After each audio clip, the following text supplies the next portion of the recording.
están? Muy buen día. Un gusto de que hayan llegado a este nuevo punto de encuentro. Hoy día nos vamos a encontrar con Alexandra Obaj. Ella es directora del programa de estudios sociales en salud de la Universidad del Desarrollo y vamos a conversar de un tema que a mí me preocupa muchísimo y que es el tema de la familia, de las distintas familias que estamos viendo ahora, cómo son, cuánto de ello van a tener consecuencias en la educación de los hijos, qué está pasando con la degradación o el simplemente dejar de lado la imagen del padre o de la madre.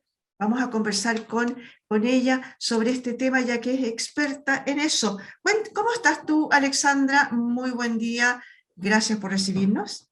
Hola Miriam, muchísimas gracias por la invitación y feliz de estar aquí compartiendo con ustedes. Oye, Alexandra, mucho gusto también para nosotros. Oye, Alexandra, a ver, a mí me llegó un reportaje, de una revista de fuera de Chile, en realidad específicamente española, donde habla sobre el tema de la familia y la degradación de la imagen, sobre todo del padre. En este momento, lo que está sucediendo mucho en Europa, parece ser que es como una especie, no sé si de moda, pero porque si fuera moda podría ser pasajera, no lo sé. Cuéntame un poco, a ver, partamos desde el comienzo. ¿Qué es la familia para ti? ¿Cómo debería estar conformada una familia? Bueno, es un tema súper interesante, ¿ay? Qué bueno que se den estas instancias para que lo conversemos y también a todos quienes están viendo este programa. La familia es un conjunto, podríamos decir una unidad, ¿no es cierto?, de personas que viven juntas, pero que los vincula un lazo no solamente de habitabilidad, sino que un lazo, ¿no es cierto?, de afectos principalmente emocionales y que establecen una vida en conjunto. Un proyecto también de vida en conjunto, da lo mismo cuál sea ese proyecto. Y bueno, la familia ha devenido en distintas concepciones, ¿no es cierto? Como la definición de familia y la conformación también de las familias ha tenido un desarrollo histórico, político, social a través del tiempo y también bastante vinculado a los contextos donde éstas se dan, ¿ya? No existe una única definición de familia, sino que depende del grupo humano que está constituyendo esta definición y por ende, ¿no es cierto?, del carácter cultural en el cual se inserta. Entonces es difícil decir qué es lo que es una familia, ya cómo se define una familia, sino que tenemos que verla y entenderla en contextos determinados. Bueno, claro, por supuesto. Ahora, no es lo mismo una familia tribal de una familia, por ejemplo, en Occidente, ¿no es cierto? Pero Exacto. hablemos en general de lo que tú hablas ahí como una conformación, un grupo de seres humanos que viven juntos y que tienen un proyecto en conjunto. Con muchas veces mamás, papás, hijos, abuelos, de repente algunos allegados, etcétera, pero son familia. Familia en el más amplio sentido de la Mm. palabra, que incluye a los tíos, los primos, etcétera. Gente que no necesariamente vive junta, ¿o sí? No, no necesariamente vive junta, pero hay un proyecto en conjunto. Y esto se vincula, por eso te decía que también es muy importante cuando hablamos de la familia y el concepto de familia, y estamos hablando de familia nuclear o familia ampliada, como dices tú, ¿no es cierto?, ya sea con los tíos, los abuelos, etcétera. Ver también que hay un desarrollo histórico, ya social y político, que determina también la conformación de la familia. Y aquí quiero vincularlo un poco a lo que decías tú con respecto a esta noción y que tú mismo lo planteas si es que es algo nuevo o no de esta figura del padre, porque tenemos que contextualizarnos nosotros dónde estamos situados y cuál ha sido nuestra historia para poder entender también, a diferencia, por ejemplo, de lo que pasa hoy en día en Europa, con respecto a cómo sea nuestra conformación familiar o cómo hemos entendido y cómo nos hemos ido conformando como sociedad en un tipo de concepción familiar que es bastante particular. Y en ese sentido, ¿no es cierto? Primero que nada, situarnos en donde existimos, ¿no es cierto? Que es en este continente latinoamericano. y que tiene una historia de conformación desde su proceso, ¿no es cierto?, de conquista y colonización que va a marcar hasta el día de hoy la manera como comprendemos y conceptualizamos la familia. Y que obviamente que ha tenido transformaciones y hoy en día vemos transformaciones también que se vinculan a procesos de globalización, donde tenemos influencia ya no solamente propia de nuestro continente o de nuestro territorio nacional, sino que también influencias de otros territorios. Entonces, lo primero yo te diría decir, y que esto ya está bastante documentado por diversos autores, tanto en América Latina como también en Chile. En Chile, ¿no es cierto? Sonia Montesino, una antropóloga, premio nacional, tiene hartos trabajos sobre este tema, en relación, ¿no es cierto?, al proceso de conquista y de colonización, el cual estuvo marcado principalmente, ¿no es cierto?, por un acto, podríamos decir, de conquista no solamente de territorios, sino que también de conquistas de cuerpos, por parte, ¿no es cierto?, de la figura de los conquistadores españoles masculinos sobre cuerpos principalmente indígenas femeninos.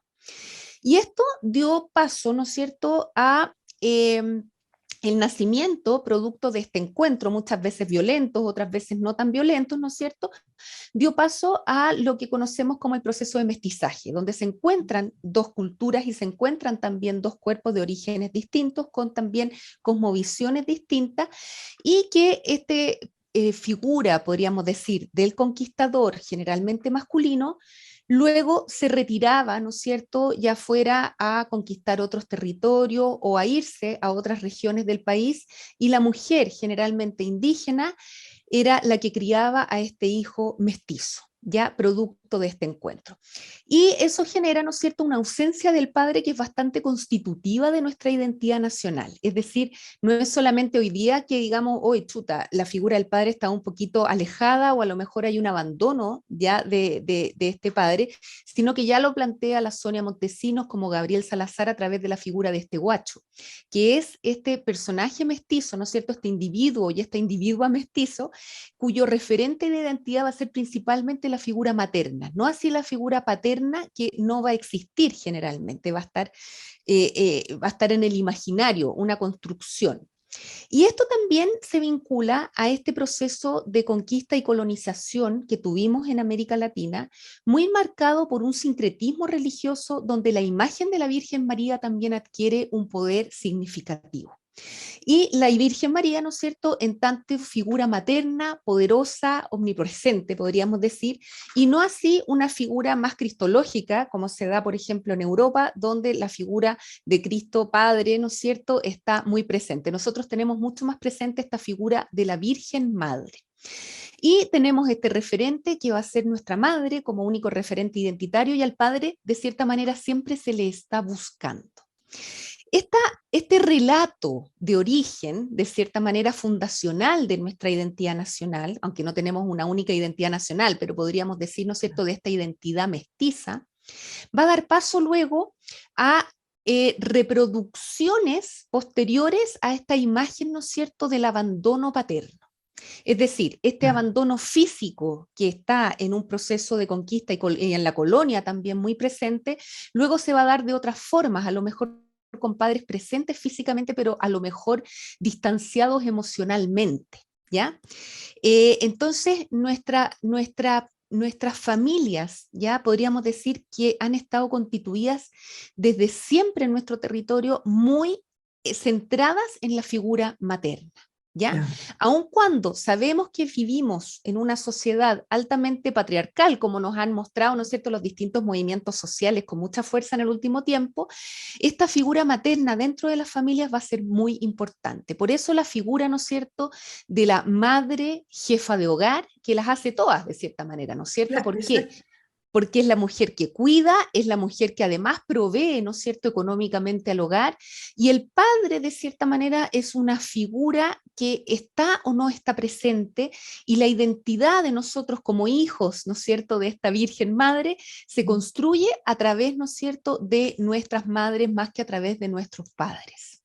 Sí, pues de hecho, en general, ¿no? Se dice que las mujeres son las que llevan la casa, son las que llevan la Sí. familia, son las que muchas de ellas deciden, a pesar de esta figura patriarcal que hay, ¿no? En nuestro entorno, hablemos, como dices tú, en la parte latinoamericana. quiere decir entonces que de alguna manera estamos acostumbrados a esta imagen de mujer fuerte, de mujer que Sí. se las hace todas, como dices tú, y que es capaz, por lo tanto, de sacar la familia adelante. Siempre se dice lo mismo. Pero mi pregunta es, de alguna manera, esta familia, esta imagen más deteriorada, más degradada del padre, ¿tiene alguna repercusión en en los hijos, en la educación de los hijos? Porque, eh, argumento, este artículo que me llegó a mí, que era español, habla de un porcentaje altísimo de millones de niños, por ejemplo, en Estados Unidos, que viven sin padre y por lo tanto esa figura paterna no existe casi Mm, por decisión propia incluso de las mujeres. Porque mm. muchas pueden ser porque se separan, porque el marido se les fue, porque les abandonó, etcétera, y ellas se quedaron con la casa, con los niños. Pero muchas también han decidido por su cuenta ahora ser madres solteras, madres solas, ¿no? Mm. Sí, es súper interesante tu pregunta y las repercusiones son múltiples, efectivamente, ¿no es cierto? Por eso también se postula desde distintos autores que siempre estamos en esta búsqueda del padre, ¿ya? Porque está este referente materno muy poderoso en nuestro país, ¿no es cierto? La imagen de la madre es poderosísima, o sea, la madre está en todo y está demasiado muchas veces, ¿no es cierto? Sí. En cambio, el padre no está y siempre lo estamos buscando. Por eso se habla de la figura del guacho que está permanentemente, o la guacha que está permanentemente buscando a este padre. En los estudios, por ejemplo, de género, hay una línea que tiene que ver con los estudios de masculinidades, donde se trabaja mucho, ¿no es cierto?, lo que tiene que ver con la figura masculina y la figura paterna, y la importancia de la figura paterna.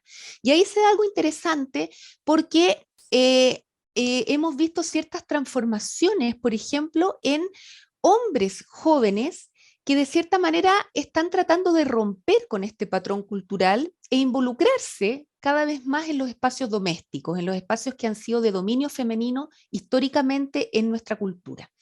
Ahora, es interesante cómo estos hombres jóvenes, cuando buscan involucrarse en estos espacios domésticos, muchas veces encuentran resistencias también por parte de las mujeres.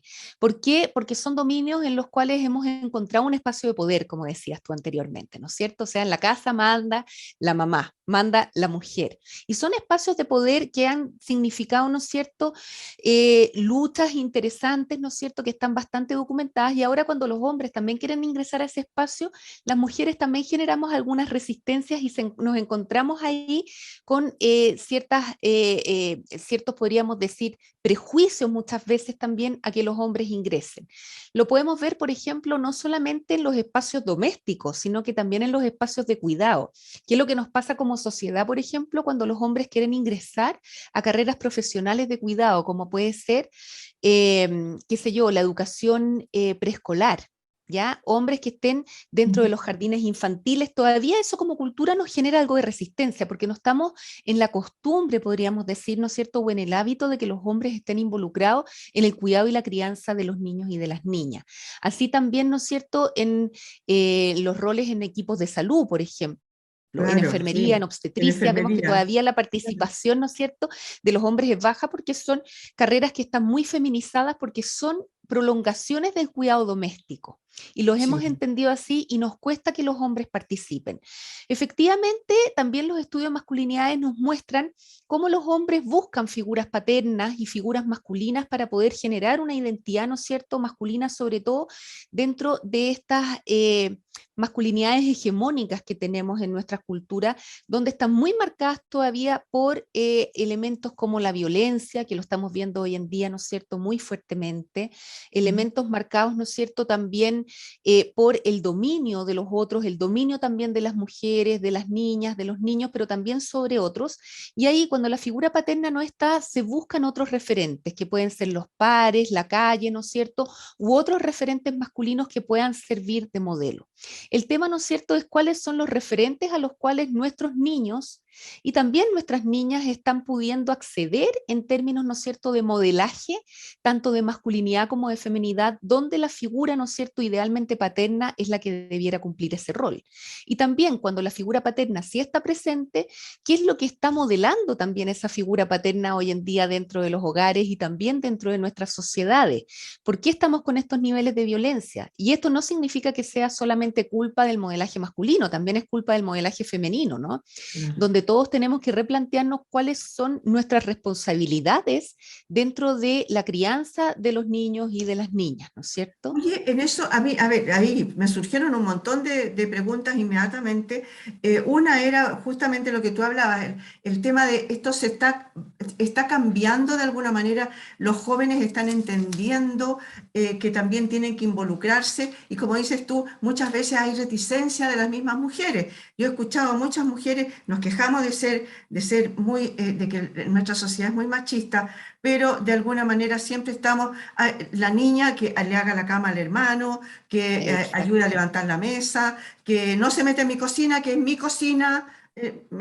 Hay muchas cosas que las mismas mamás, las abuelas nos han ido enseñando, nos han ido inculcando, ¿no? Entonces, si tú ves un cambio con respecto de las generaciones más jóvenes, con respecto de eso. Sí, se ven cambios interesantes. Sobre todo, yo diría que en el rol de la paternidad, que es a lo que los hombres jóvenes más han apuntado y lo que más les interesa. A lo mejor si vemos en términos de uso del tiempo en tareas domésticas no ha variado mucho. Las mujeres seguimos mucho más sobrecargadas con las tareas domésticas, ¿no es cierto? Pero en términos de presencia masculina en la paternidad podríamos decir que hay mayor conciencia hoy en día en los jóvenes sobre el rol que cumplen y también no solamente eso, sino que quieren ellos disfrutar y poder participar, ¿no es cierto? Y ellos mismos enriquecerse a través del ejercicio de su rol paterno. El tema es que esto implica un cambio cultural que no solamente los involucra a ellos, sino que nos involucra a todos como sociedad, donde tenemos que darle cabida, ¿no es cierto?, a estas nuevas identidades masculinas, donde muchas veces también hay un ejercicio muy importante de castigo social, ¿no? O sea, vemos, por ejemplo, la mínima cantidad de hombres que toman el postnatal masculino. ¿Por Claro. qué sucede eso? Muchas veces los hombres lo quieren hacer, pero hay un castigo social muy fuerte, tanto de sus empleadores como de sus pares, ¿no? Oye, eso es tarea de mujeres, te vaya a ir de vacaciones, querís tomarte estos días para descansar. Entonces vemos que si bien hemos tenido normativas que avanzan, ojalá en el involucramiento de los hombres en las tareas de cuidado y en la paternidad, socialmente nos queda todavía muchas transformaciones por realizar para que esto pueda ser real. También nos pasa, por ejemplo, cuando se quieren revertir los roles y que la mujer sea quien provea económicamente y el hombre se quede cuidando en el hogar, ¿no es cierto? Eso también tiene una sanción social muy fuerte hoy en día y esto es transversal a los distintos grupos socioeconómicos, culturales, etcétera. O sea, cómo el hombre se va a quedar cuidando, eso es una tarea de mujer, está todavía muy instalado en nuestra cultura. Y eso es muy nocivo, ¿no es cierto? ¿Por qué? Porque esos tipos de masculinidades las vamos feminizando, ¿no es cierto? El hecho de que el hombre no provea, ponemos en duda la masculinidad de ese sujeto, ¿no es cierto? El hecho de que el hombre no participe en el espacio público y quiera quedarse al cuidado de lo doméstico, ¿no es cierto? También vamos feminizando esos tipos de masculinidades. Y eso es muy dañino para todos porque también los niños van recibiendo ese mensaje. Es decir, o sea que si yo quiero dedicarme al cuidado, ya no pertenezco a esta categoría de hombre como la hemos ido construyendo, sino que efectivamente pertenezco a esta categoría de lo femenino como lo hemos ido construyendo socialmente. Es interesante cómo los hombres jóvenes y las mujeres jóvenes, no todos, pero parte, ¿no es cierto?, de este grupo está por romper estos patrones culturales y generar transformaciones que pueden resultar bastante interesantes en este sentido. Sí, de hecho, hay casos, por ejemplo, en que los hombres han quedado solos por X razón, porque se murió la Sí, mamá, porque se ha ido la mamá, por lo que sea, y son como, pobrecito, ¿cómo lo va a hacer? Y resulta que hay exacto, miles de otras de mujeres que también se han quedado solas, y lo más bien que nadie dice, pobrecita, ¿cómo lo va a hacer? O sea, exacto. sale, Y ¿no? no solamente eso, sino que tenemos tan naturalizado que los cuidados están a cargo, la crianza, ¿no es cierto?, está a cargo de las mujeres, que, por ejemplo, el Estado también se apoya en las mujeres para efectivamente todo lo que tiene que ver con el cuidado de lo doméstico. Lo pudimos ver en pandemia, o sea, la sobrecarga en las mujeres fue muy, muy alta. Y esto también lo vimos de manera transversal, o sea, en los distintos grupos socioeconómicos, en las distintas regiones del país, en los distintos grupos culturales. Quienes estuvieron más sobrecargadas fueron efectivamente las mujeres. ¿Por qué? Porque las mujeres sabemos que ya están participando laboralmente en el mercado, ¿no es cierto? Además de eso, las tareas de cuidado, que había que hacer las tareas con los niños, preocuparse del doméstico, de la alimentación de quienes estaban en la casa, ¿no es cierto? El cuidado de los adultos mayores. Entonces, todo esto afecta a las mujeres en su salud física y también en su salud mental. El tema es que también esta construcción de relaciones de género también tiene consecuencias sobre los hombres, ¿ya? Es decir, los hombres en este modelo tradicional de género, ¿ya? Que ha imperado en nuestra sociedad, también los llevamos a través de la socialización que realizamos, ¿no es cierto?, a que se expongan, por ejemplo, a más situaciones de riesgo. Vemos que los hombres jóvenes, por ejemplo, la mayor mortalidad está por accidentes, por ejemplo, porque se exponen a mayores situaciones de riesgo de accidentes de auto. Vemos que todavía las, por ejemplo, infecciones de transmisión sexual son más altas en hombres que en mujeres, ¿no es cierto? El consumo de drogas y alcohol y el suicidio también en nuestra población joven es mayor en la población masculina. Es decir, que esto tampoco es que genere puras ventajas para los hombres, sino que también genera, ¿no es cierto?, desventajas tanto para hombres como para mujeres. Así que bien todas las transformaciones que están sucediendo en los ámbitos de las relaciones de género. Oye, ahí me surgió una duda al tiro. Según este estudio del que yo te hice partícipe, mucho se estaría haciendo, yo no sé si acá en Chile se habrá hecho, muchos de estas figuras paternas, a ver, la figura paterna antigua, digamos, ese papá proveedor, ese papá serio, ese papá que imponía respeto y que uno tenía que hacer lo que le decía el papá, porque era lo que decía el La figura papá. de autoridad, sí. Claro, la figura de autoridad, etcétera.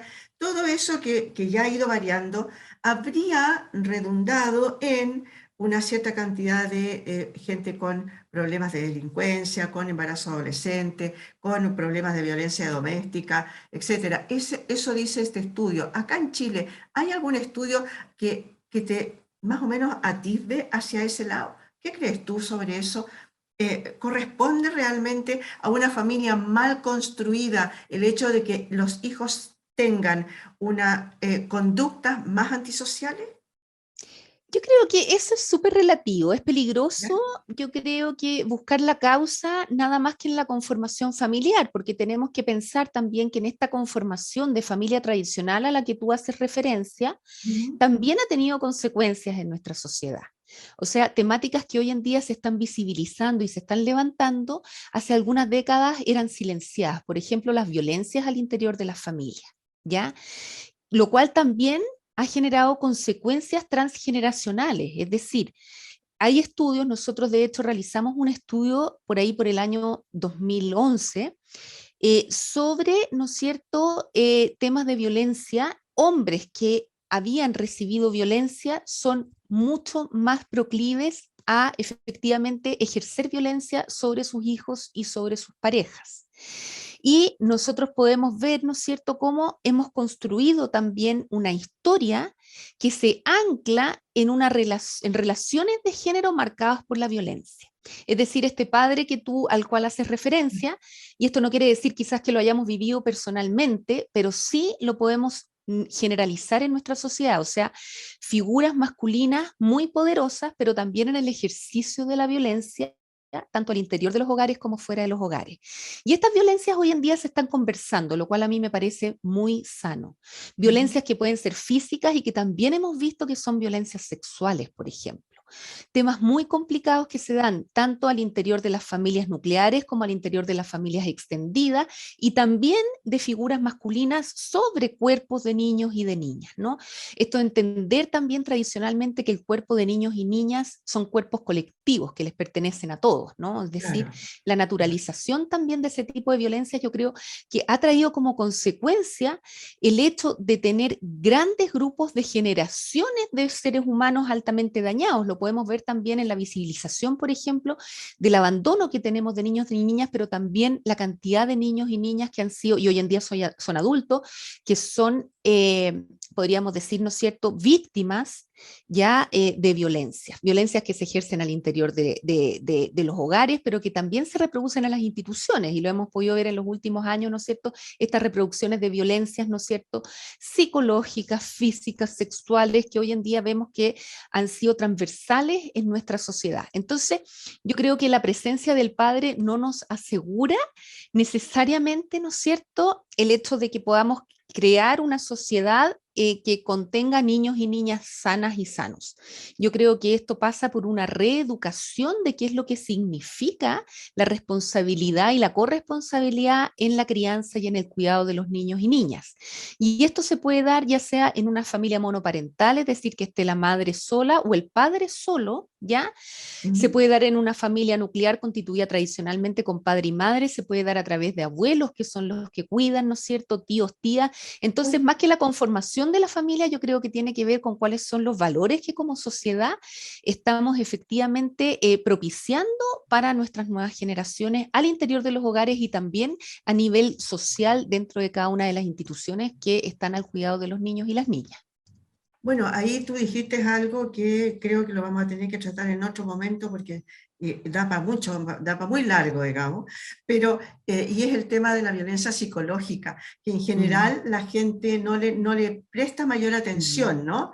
Ese papá demasiado autoritario con esa mamá que se subyuga al tema por los hijos, eso era muy común, ¿no? Hace Muy común. unos cuantos años nomás, y quizá hoy día también sea muy común, porque decía, ¿y qué hago con los 3 niños? Tengo que aguantar, ¿no? Esta opresión que había de parte de los papás. Yo creo que vamos a tener que hablar en algún otro momento más, un poco más sobre el tema, ¿te parece? Además que mujeres que también no tenían una independencia económica, tenemos que Claro, pensar también que están de cierta manera obligadas, podríamos decir, a mantener este claro, status quo, porque tampoco tenían dominio sobre sus propios bienes. Pensemos también en mujeres, ¿no es cierto?, un poquito más privilegiadas, que a lo mejor heredaban, ¿no es cierto?, bienes económicos, pero esos bienes económicos tenían que ser administrados por el marido hasta hace pocos años.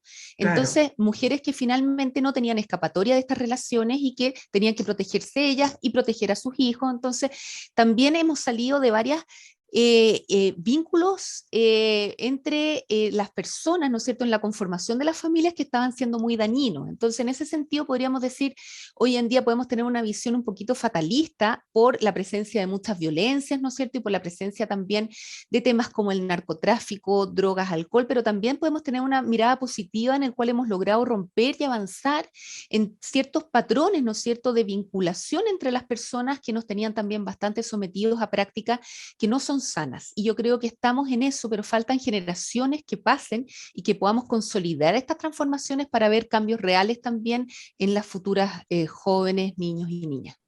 Bueno, y si la educación de los hijos está mayormente sobre las mujeres, somos las mujeres las que tenemos que empezar obviamente, a ver cómo esa educación, ese tipo de enseñanza les llega distinto también, porque somos las culpables de alguna manera, no todo, no totalmente, pero en mucho es la Estamos culpabilidad cae. involucradas. Yo creo que algo que tenemos que romper Claro. es la culpa femenina. Es algo de lo que tenemos que también hacernos cargo para poder romperlo.